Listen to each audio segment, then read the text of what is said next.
pengaruh ukuran perusahaan, profitabilitas, likuiditas, dan opini audit.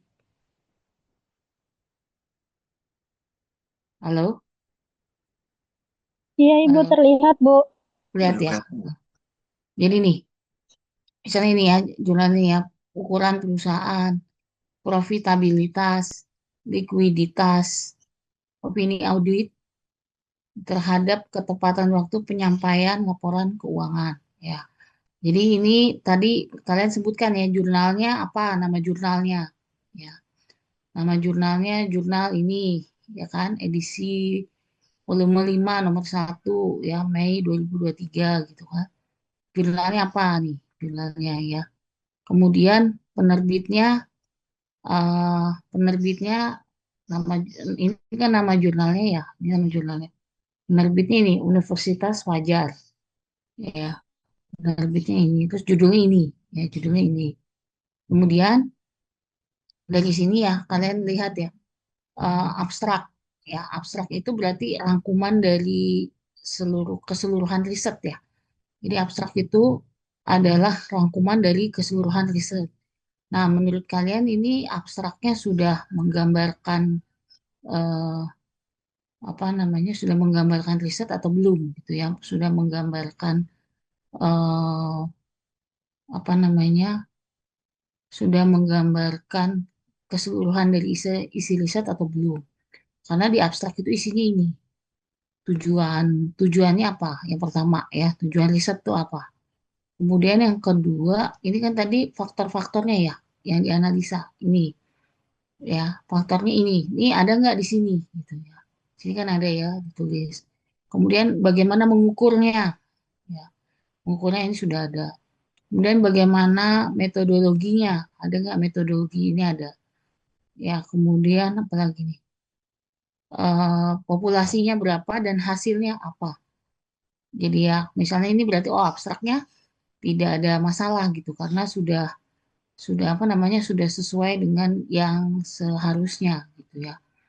Kemudian yang berikutnya adalah eh, pendahuluan ya, pendahuluan. Jadi di pendahuluan itu kita menyajikan ya, di pendahuluan itu kita menyajikan ada masalah apa sih eh, dengan yang akan kita tulis ya. Jadi di pendahuluan ini kita menyajikan ada masalah apa dengan yang kita tulis ya. Jadi oh di sini berarti ini X1, ini X2, ini X3, X1, X2, X3, X4 opini audit ya terhadap ketepatan waktu ya, terhadap ketepatan waktu. Berarti ini ada masalahnya itu banyak laporan keuangan yang tidak tepat waktu. Ya, nih dari judul ini kita bisa lihat ya. Jadi banyak laporan keuangan yang tidak tepat waktu. Ya, nah di sini kita lihat ya di pendahuluan ini apakah sudah ada eh, apa namanya, sudah ada masalah belum? Ya, jadi di sini kalian nanti tulis di pendahuluan satu, masalah sudah tergambar jelas. Ya kan di pendahuluan di awal tuh harus terlihat dulu adanya masalah penelitian.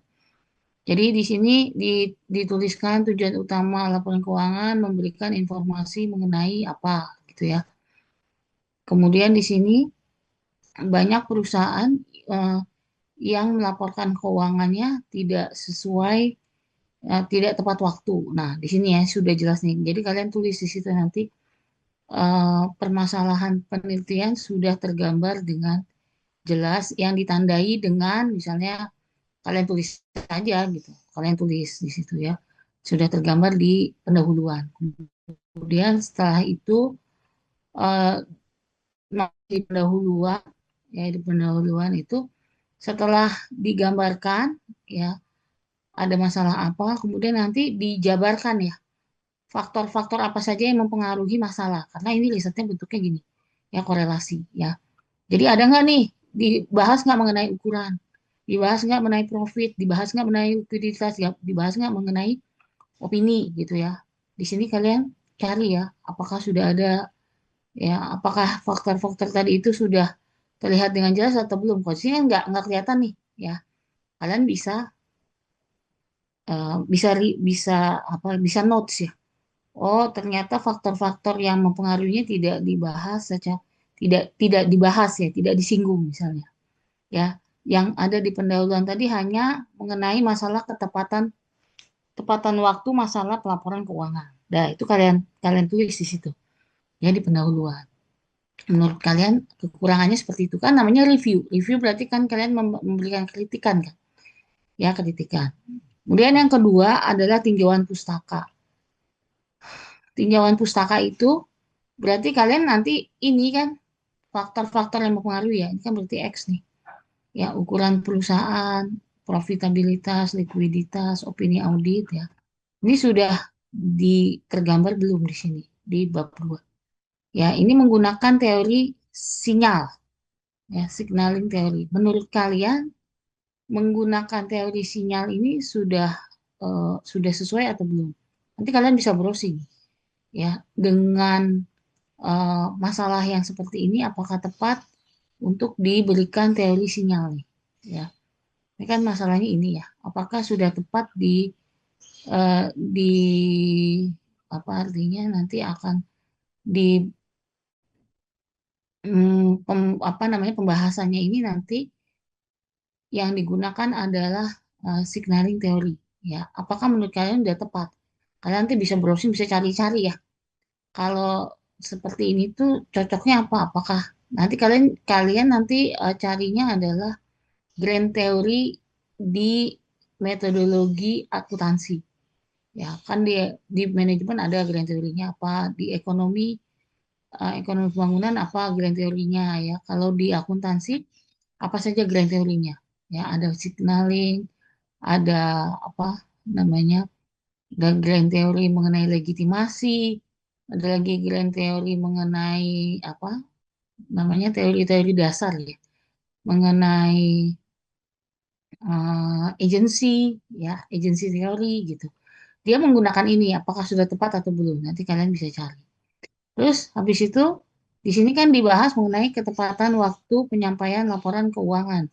Ya ini ada eh, membahas tentang Y. Jadi secara teori penyampaian laporan keuangan itu harus seperti apa? Ya, ini menurut kalian eh, sudah benar atau belum gitu? Oh di sini dia berkaca ke aturan Bapepam, LK atau di OJK. Ya, atau kalau menurut kalian apakah ada lagi aturan yang lebih baru misalnya ya. Terus ukuran perusahaan ya, kalian nanti bisa lihat ukuran perusahaan itu teorinya seperti apa ya. Ini dia melihat total aktiva yang dimiliki oleh perusahaan gitu ya. Kemudian profitabilitas misalnya. Nah, kalian bahas seperti di teori akuntansi ya. Ketika kita ngomongin mengenai profit, ya kan ada tuh materi mengenai profit ya. Nah, menurut kalian profit itu teorinya seperti apa? Kalau di sini ini kan nggak lengkap ya. Kalian nanti mungkin bisa tambah ini nggak lengkap nih. Di sini cuma dibahas profit itu diproksi pakai ROA gitu. Tapi sebelum-sebelumnya nggak dibahas ya. Kalian nanti bisa tambahkan juga di situ ya. Kemudian berikutnya adalah ketika kita membahas likuiditas, ya likuiditas. Nah, di sini kalian tambahkan ya, kalian tambahkan likuiditas, kalian buka juga di teori akuntansi ya, di teori akuntansi mengenai likuiditas. Ya kebangkrutan nih berarti beban atau apa gitu ya. Kalian bisa apa? Bisa cari ya juga teorinya gitu kan. Ya, menurut teori akuntansi itu seperti apa gitu. Kemudian setelah itu opini audit ya ini kalau ini nggak ada di teori akuntansi ya ini kalian cari di IAPI nih ya Ikatan Akuntan Publik Indonesia ya. Jadi di dalam teorinya di IAPI gitu ya opini audit. Nah ini metode penelitiannya ya di sini ada berapa? Ada 72 perusahaan ya. Kemudian samplingnya ada berapa di sini ya? 5 tahun. Menurut kalian ini sudah benar atau belum samplingnya? Gitu ya. Terus temuannya ya. Temuannya di sini ya dia menganalisa temuannya kalian mungkin bisa lihat di pembahasan ya, di pembahasan nih ya. Pembahasan hipotesis pertama ya. Hasilnya adalah positif signifikan. Ini berarti sejalan dengan ini kan menyatakan harusnya hipotesisnya positif signifikan ya. Tapi hasilnya ya bahwa hasilnya ini juga sama ya, positif signifikan ya. Terus menurut kalian ini lengkap nggak dia membahasnya? Kalau nggak lengkap ya kan harusnya setelah eh, positif di hipotesisnya apa, di real yang terjadi di lapangan apa ya. Terus kenapa ukuran perusahaan itu bisa mempengaruhi tepat waktu penyampaian laporan keuangan? Ini kan cuma berasal dari riset ya, dari riset yang terdahulu ya. Kalau menurut kalian apalagi yang harus ditambahkan di sini sehingga pembahasan mengenai penjelasan ini tidak terlalu pendek ya.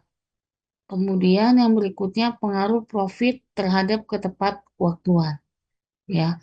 Nah, kalian cari di teori akuntansi nih mengenai profit ya atau laba ya, atau laba. Karena laba itu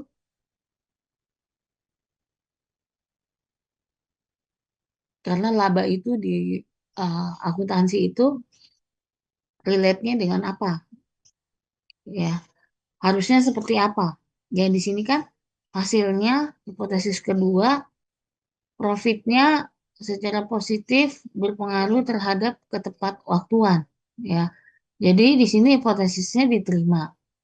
Jadi artinya semakin menguntungkan perusahaan, maka semakin tepat waktu perusahaan itu mempublikasikan laporan keuangannya. Ya, jadi ini bisa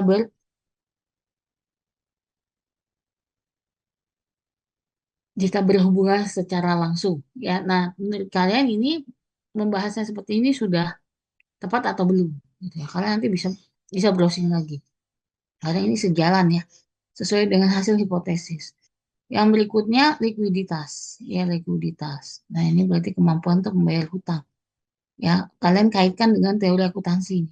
Di sini apa hasilnya? Ya, secara hipotesis eh, di awal, dugaan di awal, likuiditas itu berpengaruh positif ya. Likuiditas itu berpengaruh positif, signifikan ya terhadap ketepat waktuan.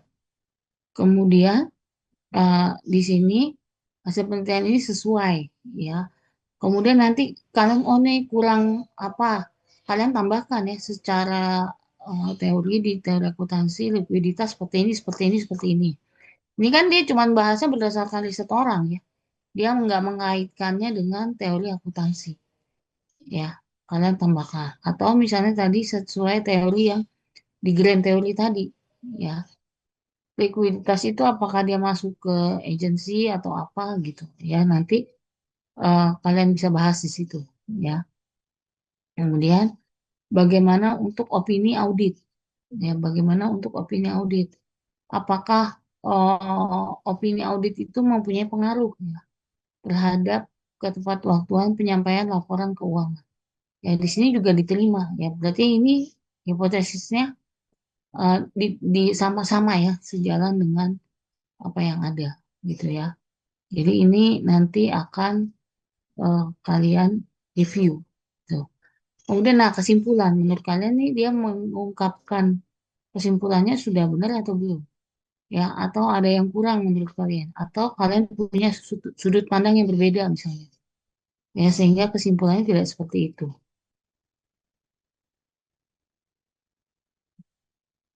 Gitu kira-kira ya. Kemudian untuk ini kan referensi. Gitu. Ada pertanyaan nggak sampai di sini? Kalau dia di sini kan menggunakan apa nih? If use ya. Dia menggunakan if use ya. Tapi dia menggunakan logistik gitu ya. Menurut kalian sudah sesuai belum ya? Kenapa dia pakai if use? Nanti kalian bisa gambarkan karena riset ini gimana? Kenapa nggak pakai eh, apa namanya WAP PLS misalnya? Ya, Karena kalau menggunakan eFuse memang ternyata lebih cocok, ya, lebih sesuai dengan data, ya, lebih sesuai dengan apa namanya, company culture-nya, sehingga ya ini kita menggunakan eFuse gitu. Nanti kalian juga bisa review seperti itu. Ada ini enggak? Ada pertanyaan enggak kira-kira? Jadi ini nanti item per item yang biasanya di bab 2 ini, ya, kalian nanti bisa cocokkan lagi dengan teori, ya. Di teori akuntansi itu seperti apa gitu. Jadi nanti kita bisa masuk dengan baik, ya. Yang ini stok nggak usah dibahas. Yang penting kalau statistiknya yang dibahas yang bawah aja, ya, yang pembahasan aja yang dibahas, ya. Jadi ini mengenai R square, ya, kualitatif logistik itu seperti apa ya. Tapi ini nggak usah dibahas dalam, hanya tadi aja, hanya apa namanya, eh, hanya dampaknya aja seperti apa, ya.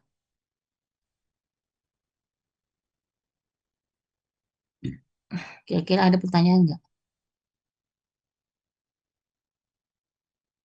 Nanti ini kalian bisa banding-bandingkan dengan eh, yang ada di teori akuntansi, ya. Nanti materialnya saya share di web juga, ya. Sehingga nanti kalian bisa melihat seperti itu. Ya, jadi ini namanya review jurnal, ya. Review jurnal itu tadi nama jurnalnya dan lain-lain. Kemudian nama pengarangnya, apa nama judulnya gitu. Kemudian setelah itu baru masuk abstrak. Abstrak kalian nilai tadi, ya. Seharusnya abstrak itu seperti apa sih gitu. Kalau kalian ini kan juga seperti apa misalnya. Itu abstrak. Kemudian yang kedua tadi mengenai apa, pendahuluan, ya. Pendahuluan tadi yang saya ceritakan, ya. Pendahuluan itu dia menggambarkan secara keseluruhan, ya. Sehingga kalian nanti bisa ngomong untuk ada masalah apa, kemudian variabel-variabelnya apa yang dimunculkan, ya. Namanya juga review kan gitu. Kemudian bab 2 tadi kalian cocok-cocokkan, ya, dengan yang ada di teori akuntansi, ya, atau yang eh, kalian dapat dari internet gitu, ya. Itu yang kedua. Dan yang ketiga mengenai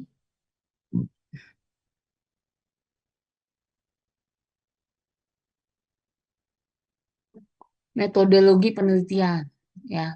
Kalian, menurut kalian udah tepat atau belum? Kemudian tadi kenapa dia pakai eFuse, kenapa dia pakai apa? Itu kalian nanti bisa browsing lagi, ya. Kemudian uji kelayakan datanya sudah oke atau belum? Itu kalian analisa, gitu ya, seperti itu. Bu, berarti ini intinya mah kita eh, berdasarkan apa yang ada di jurnal itu, kita Heeh. melakukan analisis terhadap Mm-mm. kontennya. Lalu kita kalau perbandingannya lebih bagus di teori akuntansi, maka kita kasih argumen. Kalau enggak, kita Oh, ya gitu ya. iya. Eh, sesuai gitu ya misalnya. Kalau kurang pas, menurut kalian pasnya gimana? Gitu. Ya, kalian ini kan apa namanya? Kalian berikan komen, ya. Pokoknya di sini saya melatih kalian, kan namanya open, kan semuanya ini open kan ujiannya, ya. Kan ujiannya open, ya. Saya melatih kalian untuk memberikan argumentasi, ya, bagaimana caranya berargumentasi. Nah, ini kan kalian mengkritisi dari riset yang ada, kalian kritisi. Menurut kalian seharusnya seperti apa? Gitu, ya. Jadi Berarti nanti yang paling krusial dengan teori, maaf ya Bu, saya potong Bu. hmm, Maksudnya yang bab paling 2, krusial dengan teori akuntansi itu berarti bab si 2, bab itu 4, ya bab 2 ya. bab Eh, 2 atau bab 4 pembahasan. bab pembahasan Pembahasannya ya gitu. dilink-linkkan dengan teori akuntansi. Berarti memang di landasan teori di bab 2 Hmm, dan hmm. bahasan di bab 4 gitu ya Bu. Iya, di di bab 1 juga kalian juga bisa sih masuk. Karena itu kan mengenai pendahuluan kan. Itu kan kuat-kuatan argumentasi tuh.